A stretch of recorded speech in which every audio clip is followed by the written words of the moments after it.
You know what's funny about trust? You spend years building it, one promise at a time, one sacrifice at a time, thinking you're constructing something permanent. My name is Jared Morrison, and I'm 35 years old. I believed in loyalty. I believed in hard work. I believed that if you kept your promises, the people you loved would keep theirs.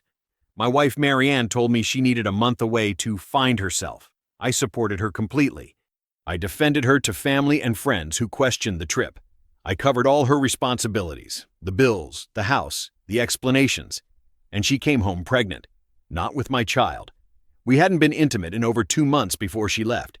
I didn't fall apart. I fought back. I dismantled her affair. I exposed her lover Thomas Whitlock as a fraud. I made certain both of them faced real consequences for their betrayal.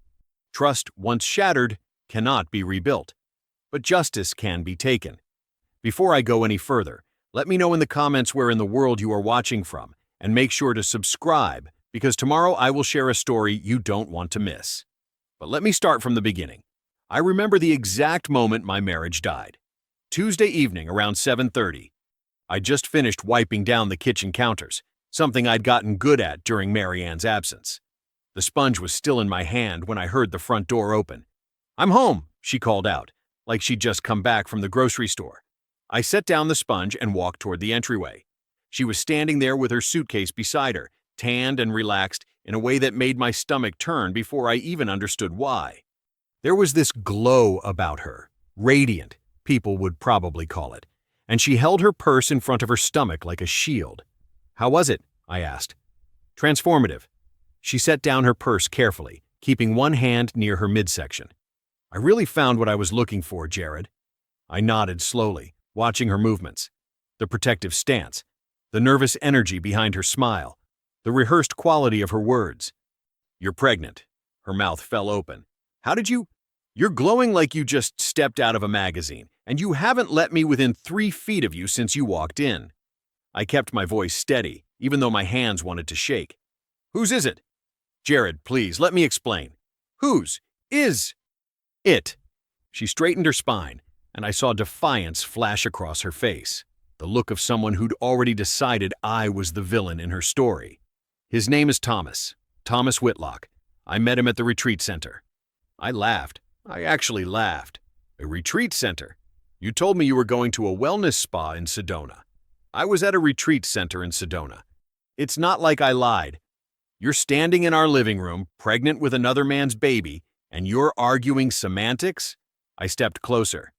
"Let me make something very clear to you, Marianne. I'm not going to yell. I'm not going to throw things. I'm going to ask you questions, and you're going to answer them, because in about 24 hours, I'm going to know everything anyway. So you can either get ahead of this, or you can let me find out on my own. And trust me, you don't want that." Her defiance cracked just slightly. "It just happened. We connected.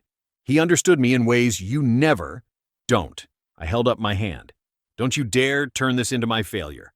I worked 60-hour weeks so you could take that trip. I told your mother you needed space. I defended you to everyone who questioned it. So no, you don't get to rewrite history." "I'm not rewriting anything. You were never emotionally available, Jared. You were always at work, always distant. I was building us a future." My voice rose for the first time. "And you were too busy being understood by some stranger to notice. Tell me about him. Tell me about Thomas Whitlock." She hesitated, wrapping her arms around herself. He's a life coach. He runs workshops at the center." "A life coach." I let that sink in, let the absurdity of it settle between us. "So he makes his living telling lost people what they want to hear, and you fell for it. That's not a romance, Marianne. That's a sales pitch." "You don't know him." "I know enough. I know he got a married woman pregnant and let her come home to face the consequences alone. Where is he right now? Did he offer to come with you? Did he offer to help you tell me?" Her silence was the answer. "That's what I thought." I walked to the closet and grabbed my jacket. "I'm going to stay at a hotel tonight. Tomorrow, I'm calling a lawyer. You should probably do the same." "Jared, wait. We can talk about this. We can work through it. Couples survive affairs all the time. Couples survive affairs when there's remorse. When there's a genuine desire to rebuild." I looked at her stomach. "You're carrying his child, Marianne. There's nothing to rebuild. There's just wreckage." I walked out the front door into the night without looking back, leaving Mary Ann standing alone in the living room. I didn't sleep that night. Couldn't. Every time I closed my eyes, I saw Mary Ann's face, that defensive look when she'd tried to make this my fault. So I did what I do best. I opened my laptop and started digging. Thomas Whitlock wasn't hard to find. He had a website, sleek, professional, the kind that screams, "I hired an expensive designer." Photos of him standing in red rock landscapes with his arms spread wide. Testimonials from people who'd transformed their lives through his guidance. His retreats cost anywhere from $5,000 to $15,000, all marketed as journeys of self-discovery. $8,000 for the one Mary Ann had just attended. I pulled our credit card statements and started scrolling backwards. There it was, August of last year, the first charge. Pathways Retreat Center, $5,000. Then another in November, $8,000. Then February of this year, $13,000, $26,000. I sat back and stared at the screen. $26,000 disguised as wellness expenses. I'd questioned her about it once, asked if she really needed another retreat, and she'd looked at me like I was trying to control her personal growth. Personal growth, right.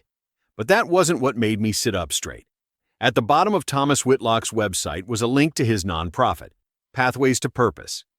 I clicked through to the Arizona Secretary of State's database and pulled the registration. Thomas Whitlock, CEO and founder. According to the tax filings, all publicly available, Pathways to Purpose had received over $2 million in donations over the past 3 years.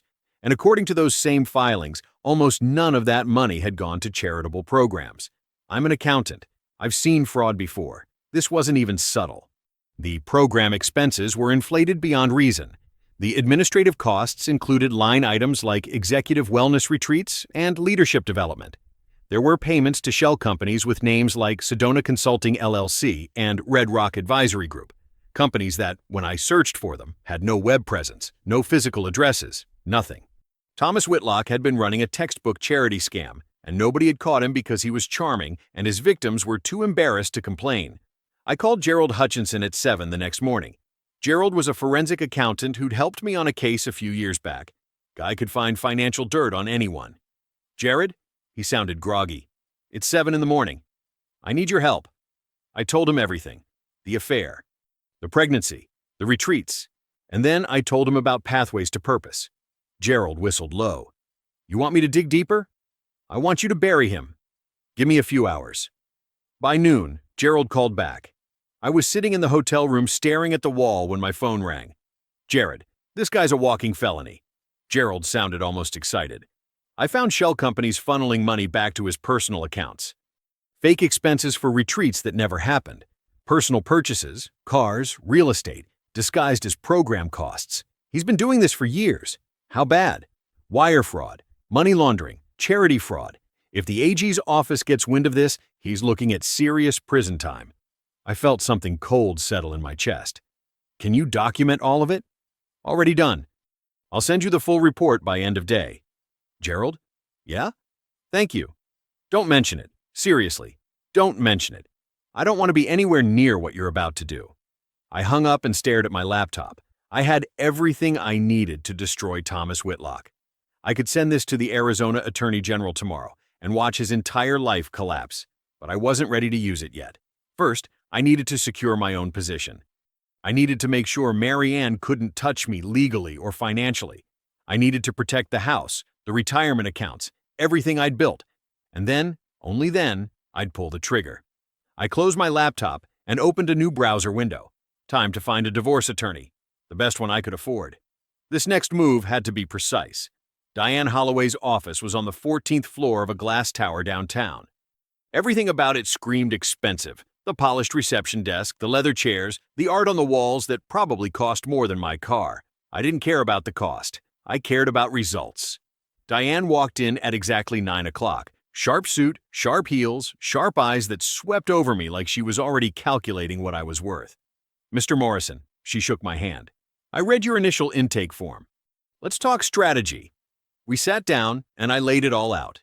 The affair, the pregnancy, the $26,000 Mary Ann had spent on Thomas Whitlock's retreats over the past year. Diane didn't blink. Arizona is a community property state, she said, but we can argue for an unequal division based on her dissipation of marital assets. $26,000 spent on retreats where she was having an affair? That's textbook dissipation. What about the house? You bought it before the marriage, and it's in your name. She has a claim to the appreciation during the marriage, but with the dissipation argument, we can minimize that significantly. I nodded. What about the pregnancy? Diane's expression didn't change.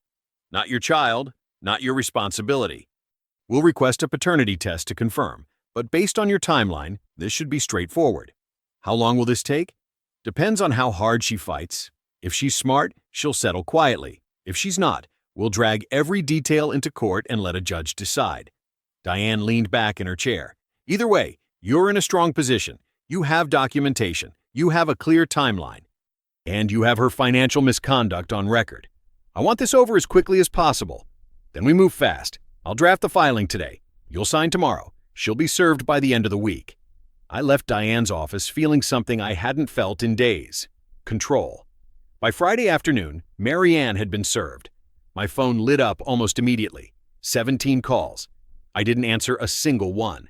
Then Mary Ann's mother called.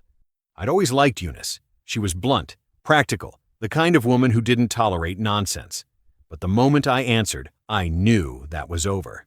How can you do this to her? Eunice's voice was shaking. She made a mistake, Jared. People make mistakes. You can't just throw away a marriage because… Eunice, I said calmly, your daughter spent $26,000 of our money attending retreats where she was sleeping with the instructor. She came home pregnant with his child. That's not a mistake. That's a choice, a series of choices. And now she gets to live with the consequences. She's my daughter, and I was her husband. Past tense. I hung up before she could respond. The next phase of my plan required patience. I had Gerald's forensic report on Thomas Whitlock sitting in a folder on my desk. I could send it to the Arizona Attorney General's office tomorrow and watch Thomas's entire world collapse. But I needed him to feel safe first. I needed him to think he'd gotten away with it. I needed Mary Ann to believe she still had a future with him, because when I pulled that rug out, I wanted them both to fall hard. But then, something happened that changed my timeline. Monday morning, I got a notification from my lawyer's office, a new filing from Mary Ann's attorney. I opened it in my car, sitting in the parking lot at work. Mary Ann was filing for spousal support, $5,000 a month, plus half the house, plus coverage of her medical expenses related to the pregnancy. I read the document twice, feeling something cold settle in my chest. She was claiming I had been emotionally abusive, that I had controlled the finances and isolated her from friends, that she was vulnerable and unable to work because of the pregnancy. I sat there staring at the filing, and I felt my jaw tighten. She wasn't just asking for help. She was rewriting the entire narrative. She was turning herself into the victim and me into the villain. You know what? Fine. If she wanted to escalate, I'd escalate. I forwarded the filing to Diane with a single line. Let's burn it all down. I sat across from Diane the following week, reading Mary Ann's filing for the third time. Each pass made my jaw tighter. Emotionally abusive, I said flatly. She's claiming I was emotionally abusive. Diane nodded, her expression unreadable. Standard tactic. She's trying to reframe the narrative so the court sees her as a victim rather than an adulteress. She wants the judge to believe you drove her to the affair through neglect and control. I worked 60-hour weeks so she could live comfortably. I know, and the evidence will show that. But she's hoping the court will sympathize with a pregnant woman claiming abuse. Diane tapped the document. It won't work. Her own spending patterns prove she had financial autonomy. Her social media shows she maintained friendships. This is transparent manipulation, but it'll make things uglier. Considerably. I set down the filing and looked at Diane. Then let's make it uglier for her. Diane raised an eyebrow. Meaning? File the counterclaim. All of it. The affair. The $26,000 in dissipated assets. Every retreat she attended while lying to my face. I paused. And include the fraud. The pathways to purpose findings? Everything Gerald uncovered. Shell companies, fake expenses, the works. I leaned forward. And notify the Arizona Attorney General's office. I want Thomas Whitlock investigated. Diane studied me for a moment. You understand that once we pull that trigger, there's no walking it back. This stops being a divorce and becomes a criminal matter. Good. He should face consequences for what he did. And Marianne? She chose him. She can face the consequences too. Diane made a note. I'll draft the counterclaim today and contact the AG's office directly. Gerald's report will give them everything they need to open an investigation. How long? Days, if they move fast. Thomas Whitlock has been sloppy. This won't be hard to prove. It took 5 days. The Arizona Attorney General's office opened a formal investigation into pathways to purpose on a Tuesday morning. By Wednesday afternoon, Thomas's assets were frozen pending review. His website went dark. His scheduled retreats were canceled. The professional facade he'd built crumbled in less than 48 hours. Gerald called me with updates. They're moving faster than I expected. Must have had complaints already on file. How bad is it for him? Felony fraud, multiple counts. If they find what I think they'll find, he's looking at years. I didn't feel satisfaction. I felt something colder, inevitability. Marianne had been planning to move in with Thomas after the divorce. I knew that from her lawyer's correspondence, references to alternative housing arrangements, and shared living expenses. Now, Thomas couldn't even pay his own rent. She had nowhere to go. Thursday afternoon, my assistant knocked on my office door. Mr. Morrison, there's someone here to see you. I looked up from my spreadsheet. I don't have any appointments. I know, it's your wife.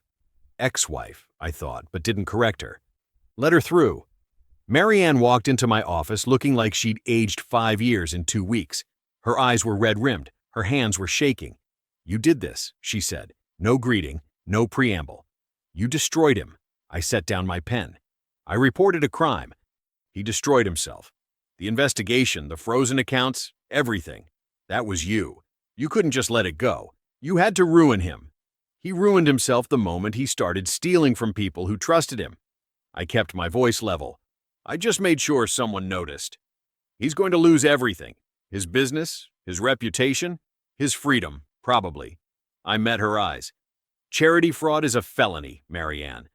He's looking at years in prison, and based on what they're finding, that's exactly what he deserves. She stared at me like I was a stranger. I don't know who you are anymore. I'm exactly who I've always been. I stood up, straightening my tie. You just never paid attention. You were too busy being understood by a con man to notice that your husband was the kind of person who doesn't let betrayal slide. This isn't justice. This is revenge. Call it whatever helps you sleep at night. I picked up my pen. Now, if you'll excuse me, I have work to do, and you should leave before I have security escort you out. Marianne opened her mouth like she wanted to say something else. Then she closed it, turned, walked toward the door. She paused in the doorway, her back to me. I never meant for any of this to happen, she said quietly. You meant every choice you made. You just didn't mean for there to be consequences. She left without another word. I sat back down at my desk and returned to my spreadsheet. My hands were steady. My breathing was calm. For the first time since she'd walked back into our house pregnant with another man's child, I felt like I was exactly where I needed to be, in control. 3 months after the AG opened their investigation, we finally sat down for mediation. The conference room was bland, beige walls, a long table, fluorescent lights that buzzed faintly overhead. I arrived 15 minutes early. Diane was already there, reviewing notes. Marianne showed up 10 minutes late with her attorney, a middle-aged woman named Patricia Kendrick who looked like she'd rather be anywhere else. Marianne looked terrible, pale, thin everywhere except her stomach, which was unmistakably showing now. Morning sickness had clearly been rough on her. She wouldn't meet my eyes. The mediator was a retired judge named Albert McGraw, older guy, maybe 70, with the weathered look of someone who'd spent decades listening to people's worst moments. He didn't waste time on pleasantries. Let's be clear about where we are, Albert said, opening a folder. Mr. Whitlock's attorney, Sylvester Hansen, filed a motion claiming financial documents were obtained illegally. That motion was denied. Everything Mr. Morrison's investigator found was public record or legally discoverable. So, we're not revisiting that. Patricia nodded. Marianne stared at the table. Ms. Fletcher has also withdrawn allegations of emotional abuse, Albert continued. Which brings us to the current petition. Spousal support based on pregnancy and inability to work. Patricia leaned forward. My client is 6 months pregnant and experiencing complications. She can't work in her current condition. She has no family support. She needs assistance to— Ms. Kendrick, Albert interrupted. Let me save us some time. I've read the filings. Your client hasn't worked in 3 years, correct? She was managing the household. A household with no children and a husband who worked 60-hour weeks. Albert looked at Marianne. Ma'am, I've been doing this for 30 years. I've seen a lot of bad behavior in divorces. Infidelity, financial hiding, you name it. But spending $26,000 of marital funds on retreats where you were having an affair, then coming home pregnant and asking your husband to pay for your medical bills? He shook his head slowly. That takes a special kind of audacity. Marianne burst into tears. Patricia put a hand on her arm. Your Honor, I'm not a judge anymore, Ms. Kendrick. I'm just someone who's seen enough of this to know when someone's trying to have their cake and eat it too. Albert closed the folder. But I'm not here to lecture. I'm here to facilitate a settlement. So let's talk numbers. Patricia requested a break. Marianne practically ran from the room. Diane and I stayed seated. Albert poured himself coffee from a carafe in the corner. She's desperate, Diane said quietly. Which means she'll settle. For how much? Less than she wants. More than she deserves. Diane pulled out her calculator. I'm guessing 30 to 40,000. Lump sum. Full release. And the house? She'll waive it. She has to. She doesn't have the leverage to fight anymore. 20 minutes later, they came back. Marianne's eyes were still red, but she'd composed herself. Patricia slid a handwritten proposal across the table. $30,000 lump sum, Patricia said. Ms. Fletcher waives all claims to the house, retirement accounts, and future spousal support. Clean break. I looked at Diane. She read the paper, made a small note in the margin, then gave me the slightest nod. I looked across the table at Marianne. She was staring at her hands, picking at her cuticles the way she used to when she was nervous. I remembered the first time I'd noticed that habit, 10 years ago, when we'd just started dating and she was worried about meeting my parents. That version of her felt like a different person. Done, I said. Albert drew up the paperwork. We signed. Marianne's hand shook so badly she had to steady it with her other hand. Patricia witnessed, Diane witnessed, Albert notarized. 15 minutes later, it was over. Marianne left without saying a word to me. That evening I sat on my back porch with a glass of bourbon and watched the sun set behind the mountains. The air was cooling down after another scorching August day. Somewhere down the street, kids were playing, shouting, laughing, the sound of a basketball hitting pavement. I felt something I hadn't felt in months. Peace, not happiness, not yet. But the heavy weight that had been sitting on my chest since Marianne walked through the front door pregnant, that was gone. I could breathe again. My phone rang. Gerald. It's done? He asked. Signed and notarized. Good, because I've got an update on Whitlock. I took a sip of bourbon. Let's hear it. The AG's investigation is expanding.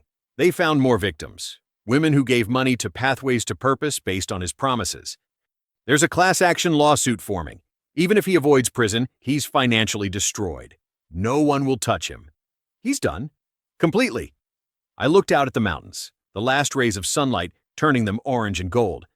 Thanks, Gerald. For everything. Anytime, brother. The settlement was finalized on September 15th. I signed the final paperwork in Diane's office, wrote Marianne a check for $30,000, and walked out feeling lighter than I had in a year. The next morning, I went back to the gym. I'd let my membership lapse during the worst of it. Couldn't find the energy, couldn't find the time. But now I needed the routine. Needed something physical to burn off the restlessness that still lingered in my chest. The first week back nearly killed me. My stamina was shot. But by week 3, I could feel my body remembering what it used to be capable of. There's something satisfying about that, about rebuilding yourself from the ground up, proving you're still here. I also started reconnecting with people I'd let drift during the marriage. Marianne used to complain that I worked too much, that I didn't make time for friends. The truth? She didn't like my friends. Didn't like Gerald because he asked too many questions. Didn't like my college buddy Marcus because he was too loud. So I'd slowly stopped inviting them over, stopped making plans, until the only social life I had was whatever Marianne arranged. Now I called Marcus. We grabbed beers. He didn't ask about the divorce. He'd heard enough through mutual friends, but he clapped me on the shoulder and said, "Good to have you back, man." That meant more than I expected it to. In late September, my co-worker Valerie stopped by my office. "You doing anything Saturday?" she asked. "Gym. Laundry. Living the dream." She smiled. "My sister's in town, Clara. She's going through a divorce too. amicable but still rough. I thought maybe you two could grab coffee. No pressure, just two people who get it. I almost said no, but Valerie had been kind to me during the worst of it, never prying but always checking in. I owed her. Sure, I said. Coffee sounds fine. Clara was pleasant. Mid-30s, worked in marketing, talked about her ex-husband without bitterness, just a kind of resigned acceptance that things hadn't worked out. We met 3 times over the next few weeks. Nothing serious, nothing romantic, just easy conversation with someone who didn't want anything from me except my company. It felt nice. I wasn't ready for more than that, and I think she knew it, but it reminded me that I could still do this, still sit across from someone and talk about normal things without waiting for the other shoe to drop. Then, in early October, my phone rang. Unknown number. I stared at it for a long moment. Could have been a telemarketer. Could have been Marianne. Smart Money said, let it go to voicemail. I answered anyway. Jared? Marianne's voice was small, uncertain. I need to talk to you. We don't have anything to talk about. Please, it's important. I should have hung up. But some part of me wanted to hear this, not because I cared, but because I wanted to see how far she'd fallen. 5 minutes, I said. We met at a coffee shop downtown, neutral territory. Marianne looked worse than I'd ever seen her, thin, exhausted. The pregnancy was showing now, probably 5 months along, and she kept one hand on her stomach like she was protecting it from the world. Or from me. I sat down across from her and waited. Thomas left me, she said. I sipped my coffee. When the investigation started, he panicked. He said I was a liability. He said being connected to me made him look guilty. She laughed, but there was no humor in it. Funny, right? I gave up everything for him, and the second things got hard, he was gone.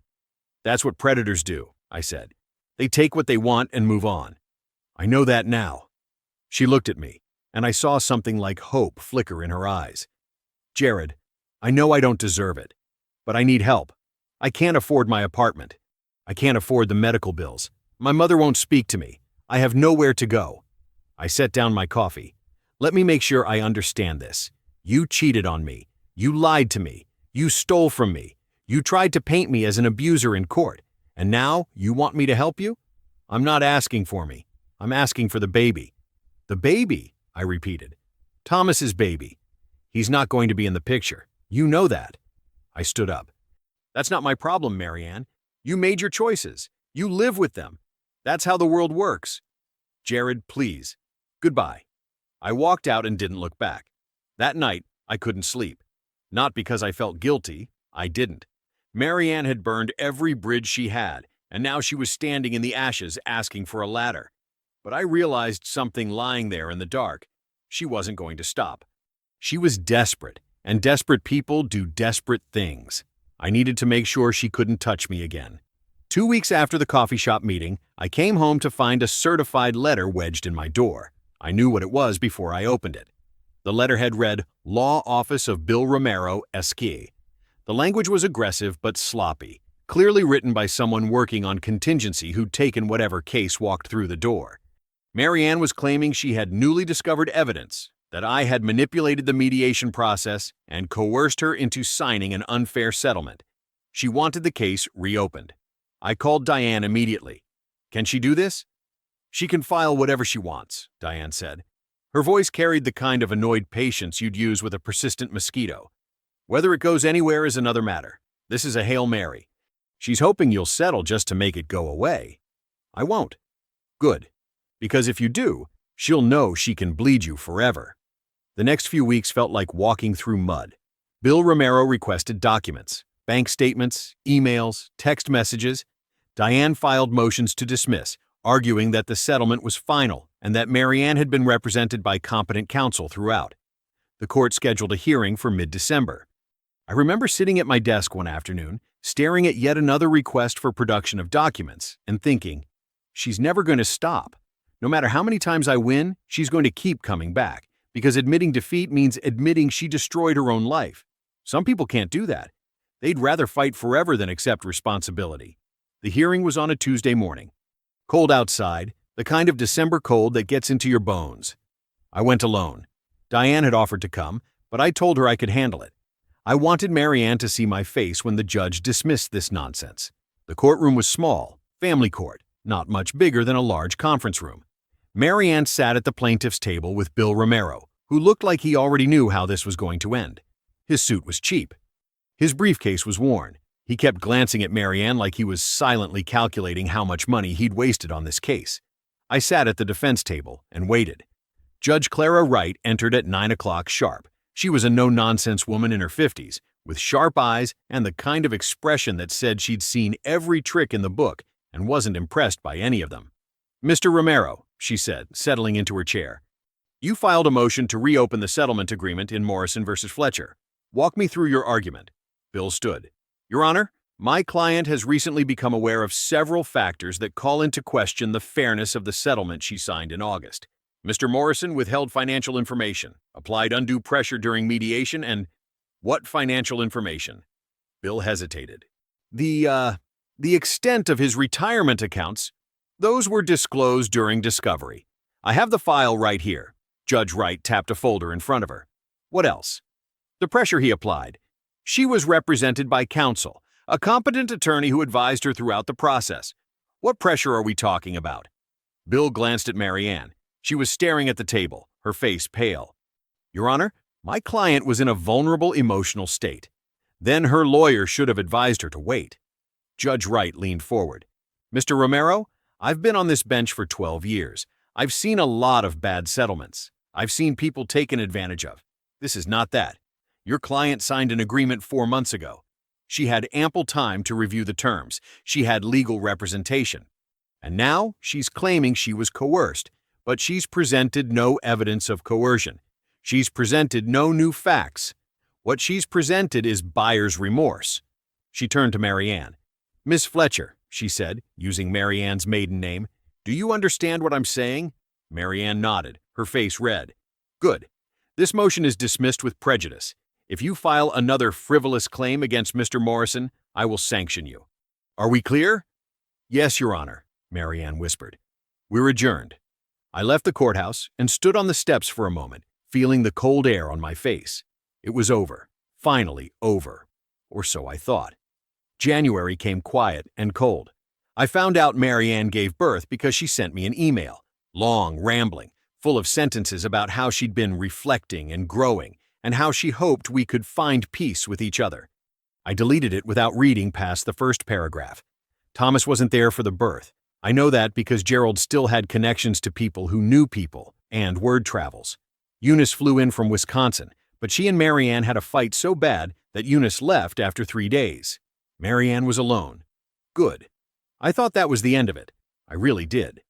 Then, in late February, Clara mentioned something odd when we met for coffee. "My sister ran into someone who knows your ex-wife," she said carefully. "Apparently, Marianne's been telling people the baby might be yours, that the timeline was complicated." I set down my cup. "What?" "I didn't want to bring it up, but I figured you should know. She's saying you refused to take a paternity test." My jaw tightened. The timeline makes it impossible. We hadn't been intimate in over 2 months before she left. "I know that, but she's telling people you won't prove it." I called 3 other friends that night. Same story. Marianne was spreading the lie quietly, not publicly, not loud enough to get caught in a defamation suit, but consistently, to her coworkers, to the few friends she had left, to anyone who'd listen. She was trying to create doubt. I called Diane the next morning. "I want the paternity test." "You sure?" Diane's voice was cautious. "It gives her attention. It gives her certainty. And when the results come back, I want them published everywhere. I want everyone she contacted to know she's a liar." "That's aggressive." "She made it necessary." The test was scheduled for the following week. Simple cheek swab. The lab said results would take 2 to 3 weeks. March 15th, the email arrived. Paternity test results. Morrison, Jared of Fletcher, Marianne. Probability of paternity, 0.000%.